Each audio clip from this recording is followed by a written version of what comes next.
Kapil Sharma, whom we sort of know for his mega blockbuster comedy show, playing the protagonist. And you reportedly told him that even if Shah Rukh Khan had said yes, and what you meant by that was... Actually, I never said that. I was telling him, I said, I never... He said, nahi, aapne bola tha. Once in a while on set, he would say, Madam, aapko pata nahi hai, main kitna bada star hoon.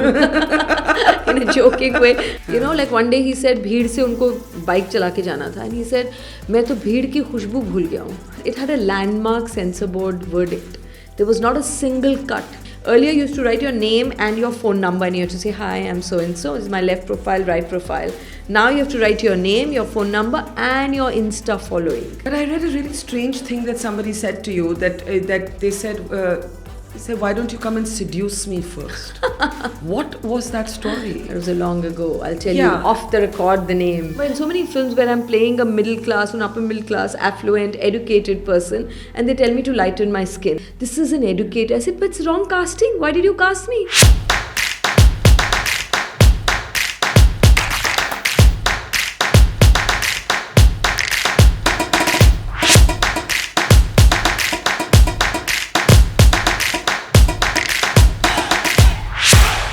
How does someone who did a master's in social work used to take what we used to call a U special, a university special, basically a Delhi Transport Corporation bus, same bus as me. Yes, I remember. To the university.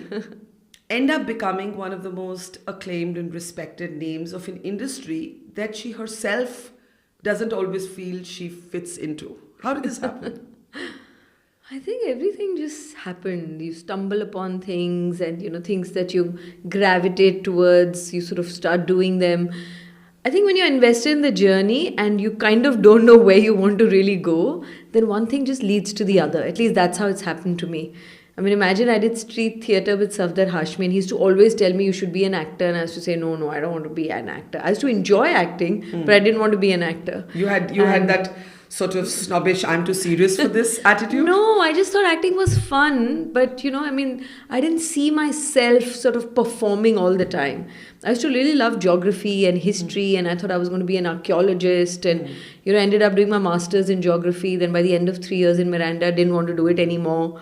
Took a year off, taught at Rishi Valley, didn't know what I wanted to do. Then did masters in social work because I just thought, I'll have to do less of theoretical work and there'll be 2 days of field work where I could be with people, and just realized that what I really like is being with people and telling stories and, So, and acting just literally, fire fell into my lap, like with Deepa. So Fire is, of course, for anyone who's too young to remember, Deepa Mehta's then considered very controversial film, and we'll come to it in a moment. But when you were enrolled at the Delhi School of Social Work, what was your plan for your life then?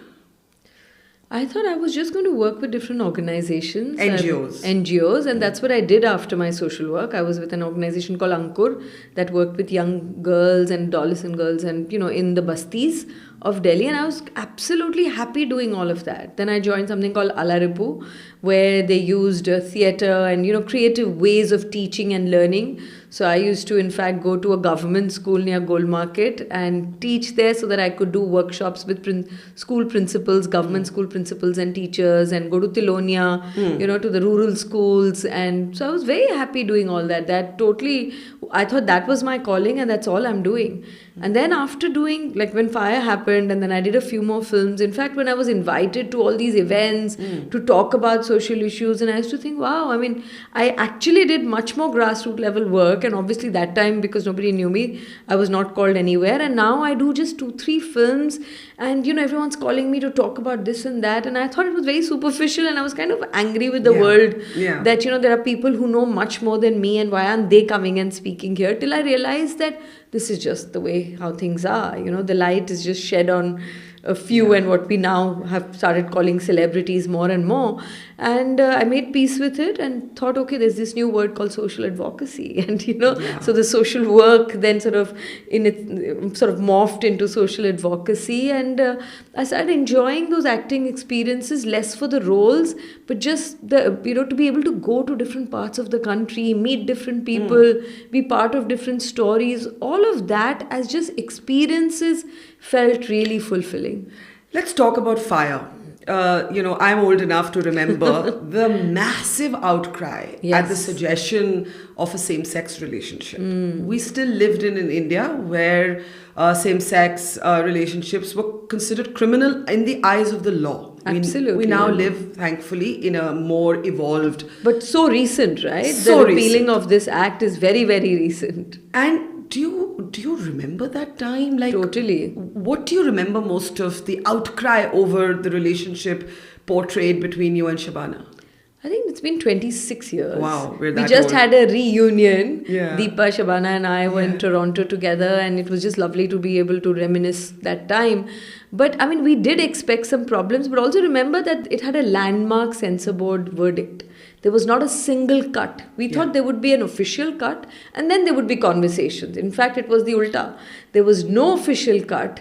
And then there were these, self-proclaimed custodians of culture who decided that this was against the Hindu culture and all of that. I had a policeman outside my door for a month. Really? Yeah, because, we were all sort of vulnerable. I used to live alone at the time. So in a small place in Green Park. And it was difficult. But what was really amazing was that because we had hushed up this conversation, that time there was no LGBTQIA and all that. It was just homosexuality and heterosexuality. It was just these two words. Yeah. We're talking about more than 25 years ago. And so what was happening was people had started talking about it and, had started thinking about it. Some were comfortably intellectually, but not emotionally. Some understood it and felt it emotionally, but didn't have the vocabulary to really, put it together. So all those questions that were thrown at me, I think helped me to grow and understand what is this othering. And that in a way has been a sort of a binding theme through most of my films, both as an actor and of course as a director. Let's talk about your new project as a director, Zwigato. Very inspired casting choice. We'll get to the film in a moment. But Kapil Sharma, whom we sort of know for his, mega blockbuster comedy show, playing the protagonist. And, you reportedly told him that even if Shah Rukh Khan had said yes, and what you meant by that was... Actually, I never said that. I was telling him, I said, I never... He said, nahi, aapne bola tha. Maine nahi bola tha. मुझे नंदिता ने बोला कि शाहरुख खान भी होता तो मैं शाहरुख खान नहीं कपिल शर्मा को कास्ट करती. मैंने ऐसा कुछ नहीं बोला था क्योंकि मैंने लिखते वक्त ही कपिल शर्मा नहीं सोचा था, to be honest. I thought of two other actors. Because of COVID, things went crazy and I had to... And then when I started thinking, like, who should I cast? He literally popped up on my screen. And you'd never seen his show? I'd never seen his show. I don't have a television for last 7 years. But I knew of him and I knew he was very popular. But more importantly, he just seemed so natural in this award function with Karan Johar. He seemed super natural. He was making jokes about ordinary people as if he was ordinary, and we now know that he's no more in terms of at least ordinary, quote unquote. Correct. So I must have said something like that he must have said why have you come to me? And most people thought... what was the first thing he said? Because he said, आपने मेरे बारे में सोचा कैसे? आपकी जैसी film के लिए. And he had seen Firak and Manto. So I was actually quite sort of impressed. I was like, oh, he's actually seen my work, and I was feeling a little embarrassed that I hadn't seen his work. Yeah. So what I said was that I haven't come to you because you're a star or you're popular or you have this there is something about you that is vulnerable, that is natural, that is like an ordinary man. And Mrinal Sen had many years ago told me that you have an extraordinarily ordinary face, that you can fit into any... तुम मलयाली भी लग सकती हो, बंगाली भी लग सकती हो, गुजराती भी, so something like that. So I told him that incident. And I might have said that, it's not a star war ki baat nahi hai. There's something about you that just looks and feels like Manas, the character. So I don't know where he got this whole Shah Rukh Khan thing, and of course you journalists picked that up. Up to Shah Rukh Khan. I mean, it's a it's full like quotable in a platter. Quote. Yeah, you give it to us. You give it to us on a plate. I mean, but I didn't. But what I mean, must I get have what meant. you're saying. Yeah, what you were trying to say was that you didn't go out looking for the big star. You went out looking for someone who felt like the regular delivery boy person. So he's an ex-floor manager in a factory. That's his background. The protagonist, and he, like many people who lost their jobs, sat at home for 8 months, and then this was this option which he's just taken for a month. The story begins from a time when he's just done this for a month. So he's not quite fitting into those young delivery boys who are still quick with the app.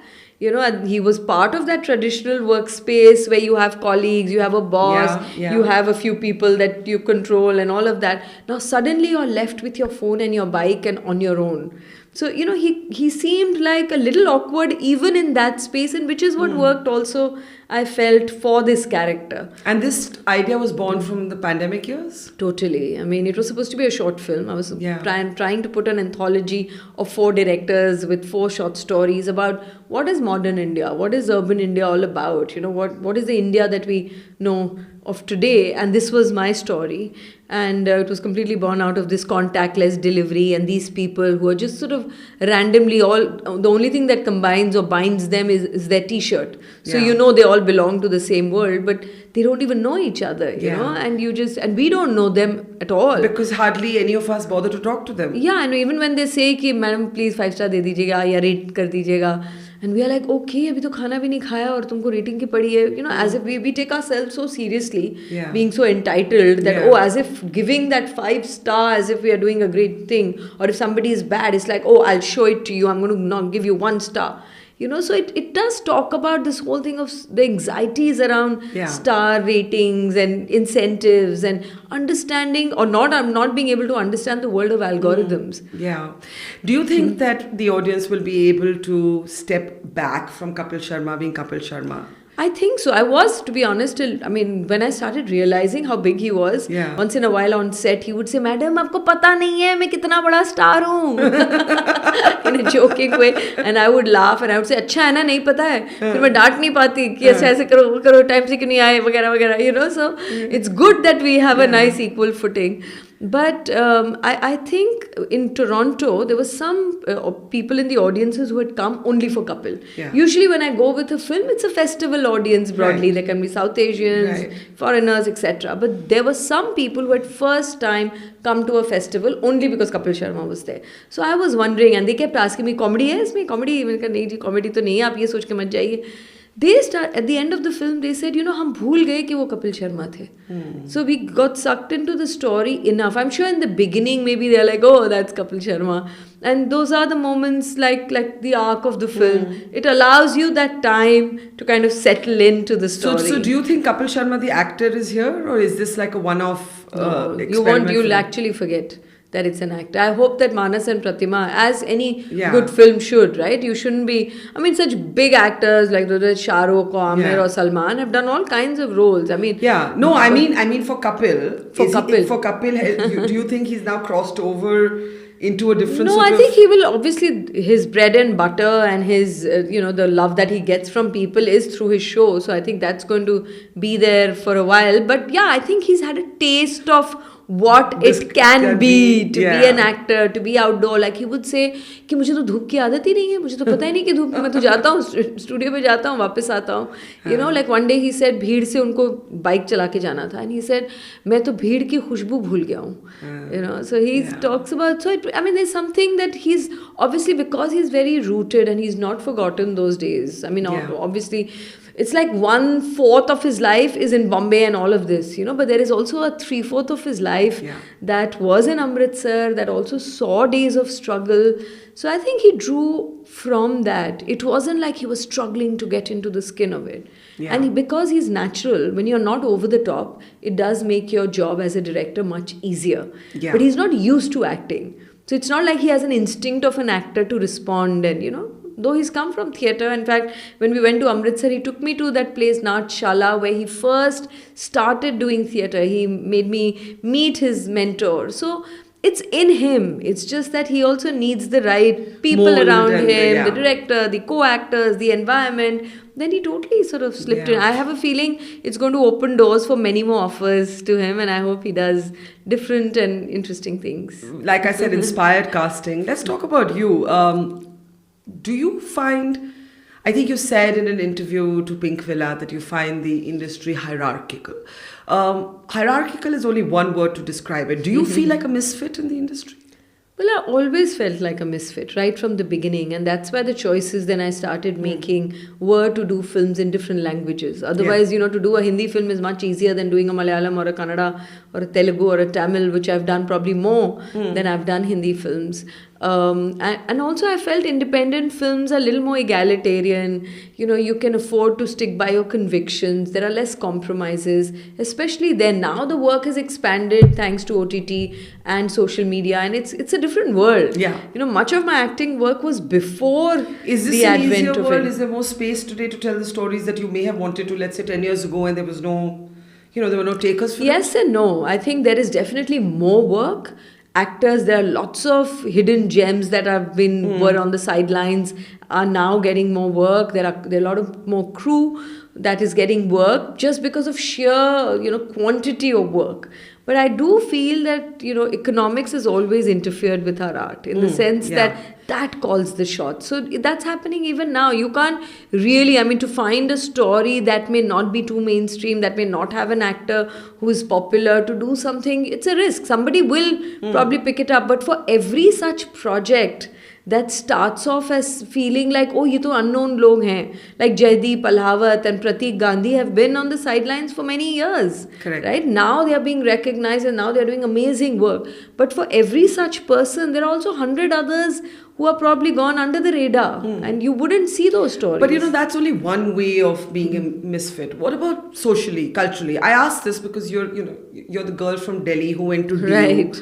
And Different ended up in this ideas. vanity industry, Yeah. which can be heady and full of sort of addictive, charming things, but can also be deeply unreal and isolating and lonely. It is, and that's why I never wanted to. I feel like it's a game that you either have to play it by its rules or you have to be out of the game. You can't be in the game and not play it. So which one are you? So definitely out of the game, because if you are in it, then you have to look a certain way, you've got to have a PR, because if everything is paid and everybody is sort of in that competition, then where do you fit in? You could be doing the best work for all you care, but it doesn't matter because you're not going to be on whatever Bombay Times or this channel or that channel, so it's about PR, it's about visibility, it's about social media. These days for casting, even supporting cast, earlier you used to write your name and your phone number and you have to say, hi, I'm so and so, is my left profile, right profile.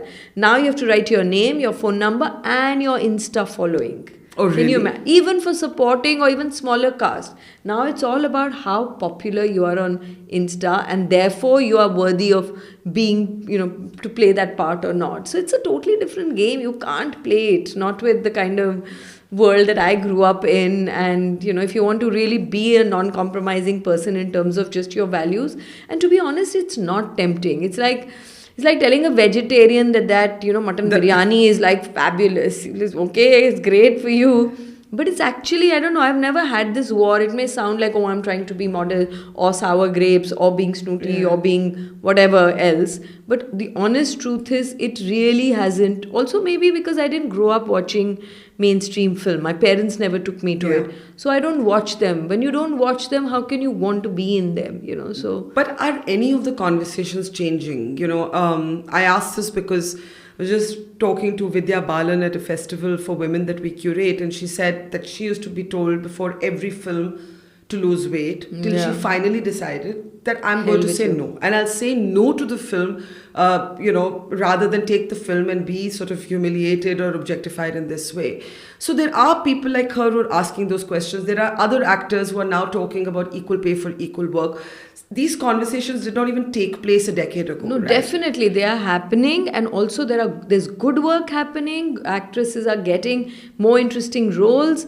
But the thing is, all of these actors, I'm not naming anybody, but all of these actors have done enough mainstream to be able to then get those few and far between interesting projects. Sure. So you have to be commercially viable for you to get, why would somebody take me if they can get somebody more commercially viable and of equal talent, less, more, whatever? Because they would be like, yeah, she will fit the character, but then at least this one has a, more of a market value. So that's why, and I knew that I'm going to lose out on a lot of interesting things, but you can't have it all. And I'd rather compromise on this than compromise on what I believe in. And also direction is now more consuming, more exciting, more challenging, and I'm quite loving it. But I read a really strange thing that somebody said to you, that they said He said, why don't you come and seduce me first?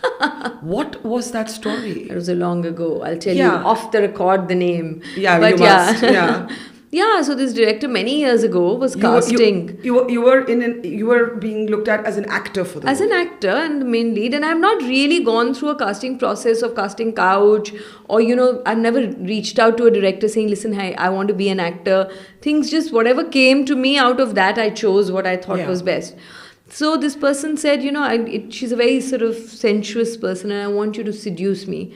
And I was like, why? I mean, that's not part of the film. I'd done 3 or 4 films, but 3 maybe. And I said, you can see my work and I can, I'm sure there's more to the character than just having to seduce. So if you can tell me, if you can send me the script, let me first see what it's all about, But I mean, it was subtle. I still know the person, and maybe it wasn't so vicious or anything, but it's just that there was so much. I mean, in every field, of the course. kind of liberty that men took with women were totally different. Now we are getting also more conscious of it as both men and women. And this is not unique to India. We have Harvey Weinstein as the key example of what goes on for women to get a professional break, not just in cinema, in and all. It's not only these kind of things, just undermining of women, just microaggressions, just little things, how people talk to you. I know that they would not talk to a male filmmaker like that.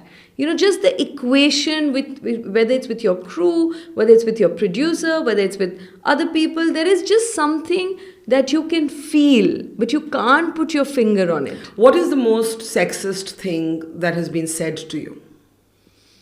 Or that you've experienced? I don't know. I mean, it would be difficult because the more sophisticated people become, the subtler these kind of sexisms become. And right from the beginning, because I started with Fire, I was very vocal. I had a social work background. I was speaking up. So I inhibit most people in the sense they feel like, okay, we shouldn't say anything that's going to be overtly sexist, But they just don't look at you. Like if there is even a camera person next to you and you're talking as a director, they will keep looking at the camera person and you're talking to this person. Who in this case would be male. Would be male, and he's also, you as a director have the vision for the film. And you've told something to a crew member and they would say, nahi, but unhone aise bola. I said, but you should have at least asked me. They just don't feel the need. It's like, oh, the man has already said it. Like, do I have to still ask you? So there are lots of these little things, and on a daily basis. And once you've grown up, thinking about these gender issues, working in this space, your radars for them are so sort of high up there that you are kind of catching it all the time. And we've also learned to let go of some of it because it's just also tiring. You don't want to be combative all the time. So you let go. Sometimes you call the person and say, hey, maybe the way you said it, maybe you should have said that instead of, talking like that. How do you deal with sexuality and the politics of representation? I ask you this because it's always been something that's puzzled me, right?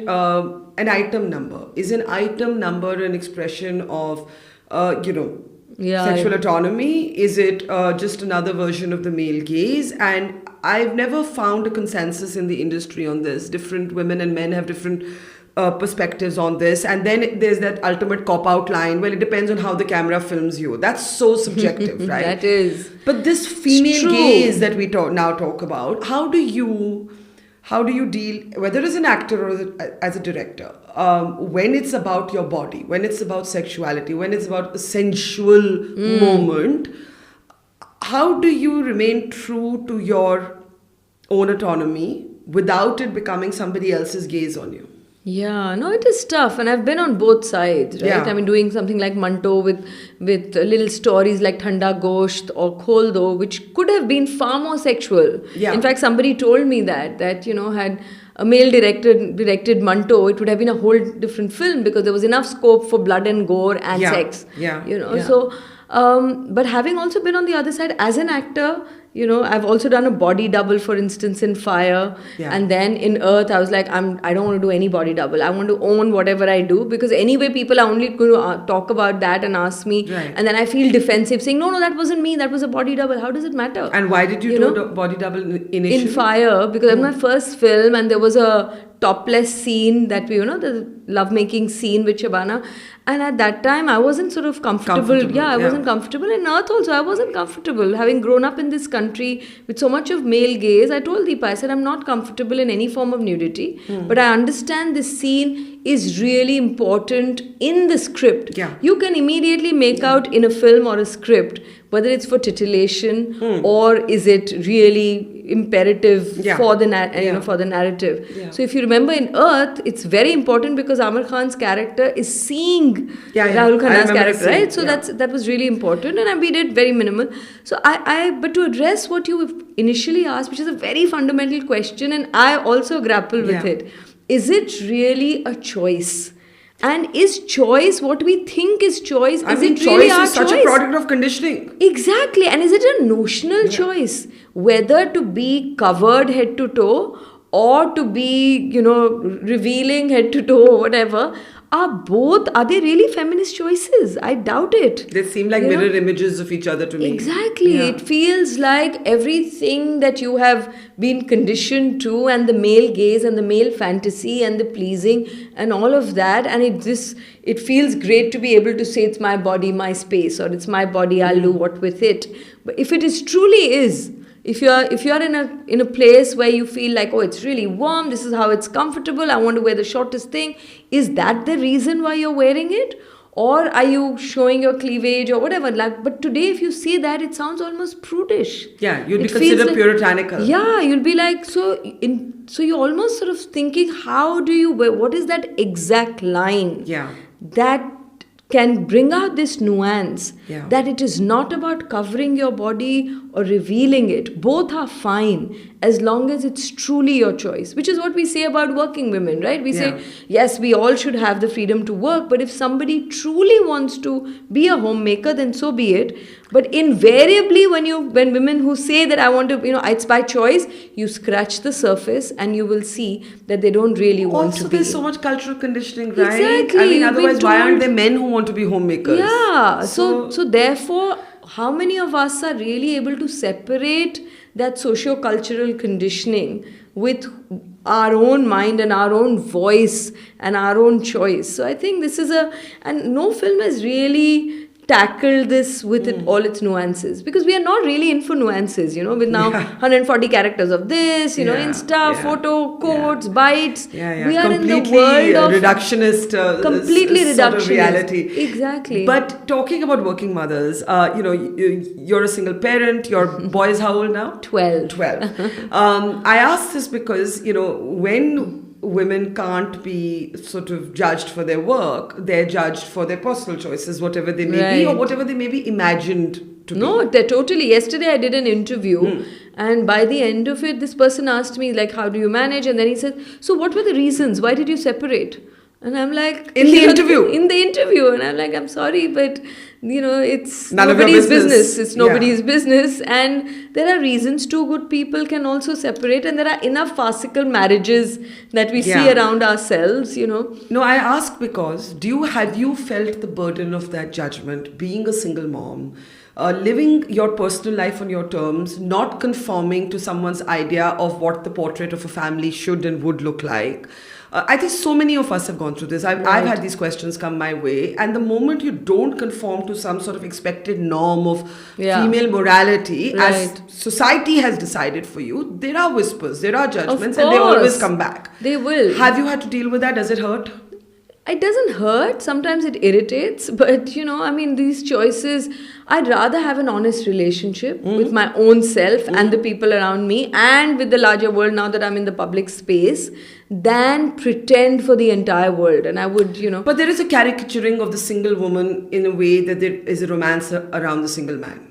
When I say single, I don't mean whether you're in a relationship or not, but what people can see visibly. So if people think you're a single woman, there are assumptions. If people think you're a single man, there are assumptions. Yeah, and assumptions of all kinds. You're available. Yeah. You are struggling constantly. Yeah. Are you being selfish? Like I put my son for a year in a residential school and I can't tell you how many people would turn around and say, that must be now easier to work, right? As if that was the reason. When nobody bothered to ask that, why did you make that decision? And, to actually hear the story behind it. He's in a wonderful, beautiful J. Krishnamurti school with 100 acres of greenery and art and this and that. Did you send him back to Rishi Valley? It's a Rishi Valley concern called Sahyadri near Pune. Okay. But now he's coming back though. And, and that was a choice we made for a year and a half. And now it's just as much a choice. It's a combined. He and I decide things together. And now he's going to be back end of March and he's going to be in Bombay. So there is going to be judgment at every step. Unfortunately, there's no escaping.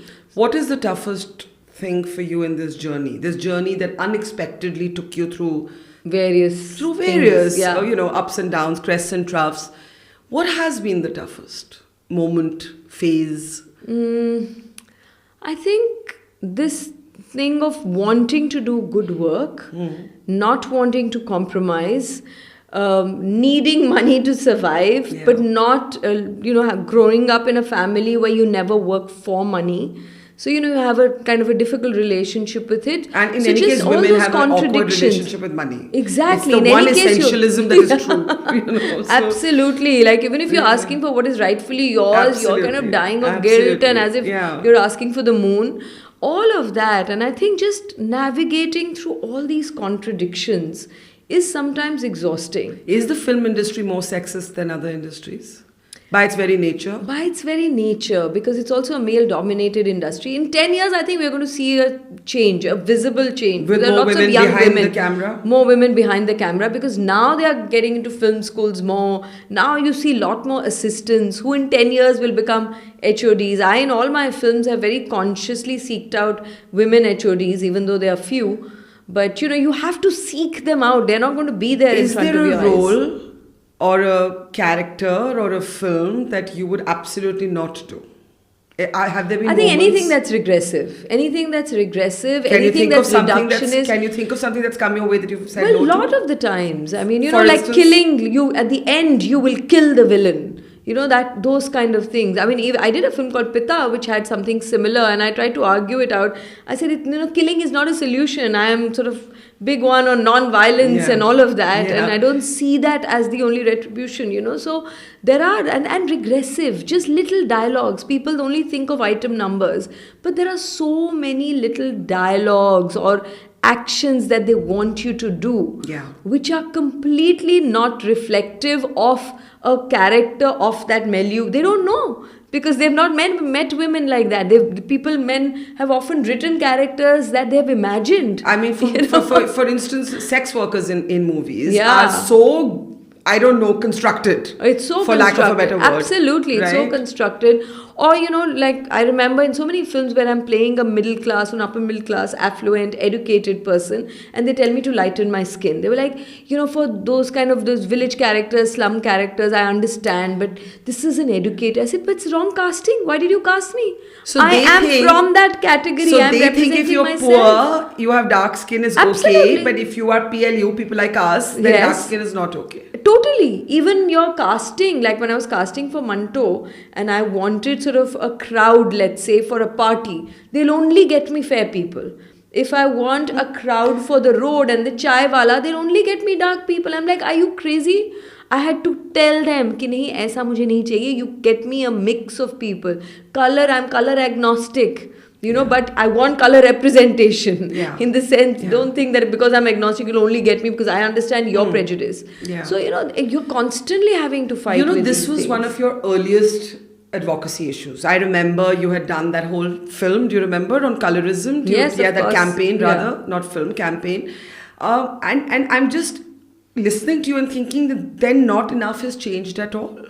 I mean, it is changing. I think, just yesterday, I was on a women's, because of Women's Day, the focus is on that. One girl said that, because of the campaign, I feel like I'm seen, Or so many women have come to me and told me personal stories. They may not be out there shouting out loud, but there are a lot of people are suddenly feeling validated, suddenly feeling that it's okay to be dark and that I don't necessarily have to be want to be a fair person. This affiliation between class and color of skin, the assumption that fair is upper class.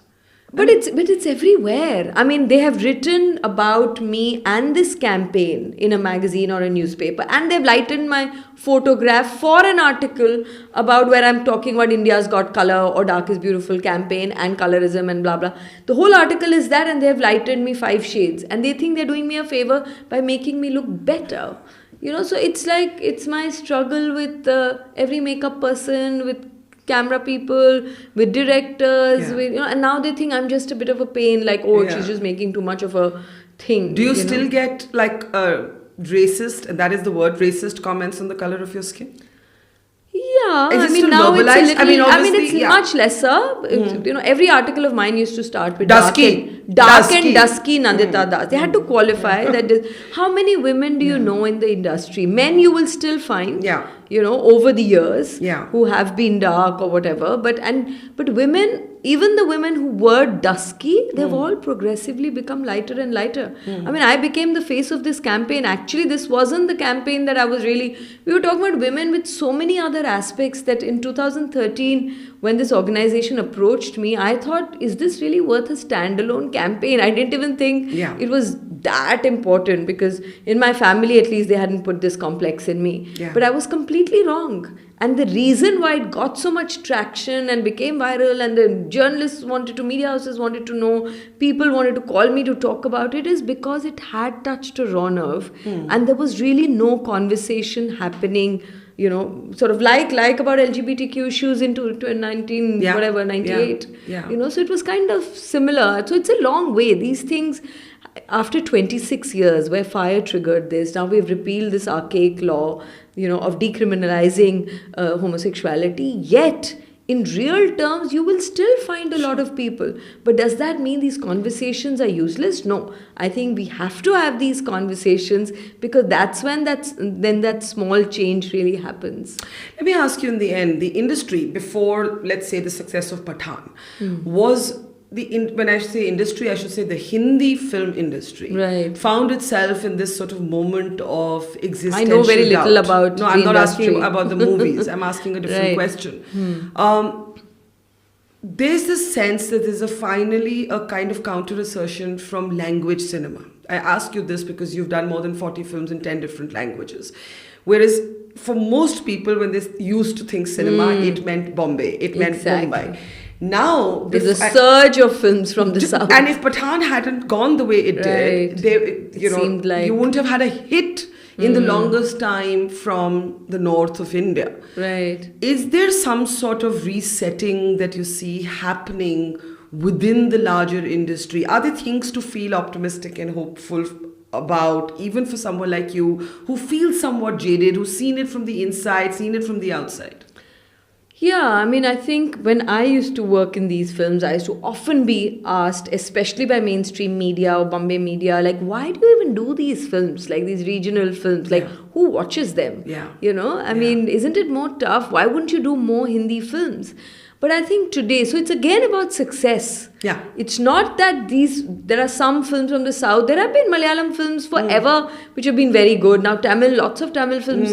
But because now they are also successful, that is what is ringing really true and saying, wow, that can be successful. You can dub a South Indian, a Telugu film, and it can still be box office hit in Bombay or Punjab or wherever. You can dub it in Hindi. So that is what is talking. Success with it's not that suddenly the hearts are opening up and we are realizing the diversity of cultures, of language that we are embracing. We'll probably still call Madrasi, or we'll still, sort of stereotype what we think South Indians are and all of that. How much do we know about Andhra? A lot of people don't even know Andhra and Telangana are two different states. I know a lot of people who don't know about that. So the interest is not, I don't think is deep enough. I mean, I could be judgmental about it and completely wrong, but I feel it's because they've been successful. There is a kind of embracing of it and saying, okay, now it's Indian films, and yes, it doesn't matter what language it is. It's like just own it because it's done well now. You set your upcoming movie in Bhubaneswar, your homestay. Yes. Why Bhubaneswar? Well, actually, why not? Because I'm just saying as a Is there a thought. reason to the script? For sure, there is a reason. I mean, I wanted to do it in a two-tier city. Yeah. And all my life, I've told people I'm not a Bengali because everyone thinks I'm a Bengali. Because for them, Odisha and Bengal are the same. They don't know Odisha. For them, Das means Bengal.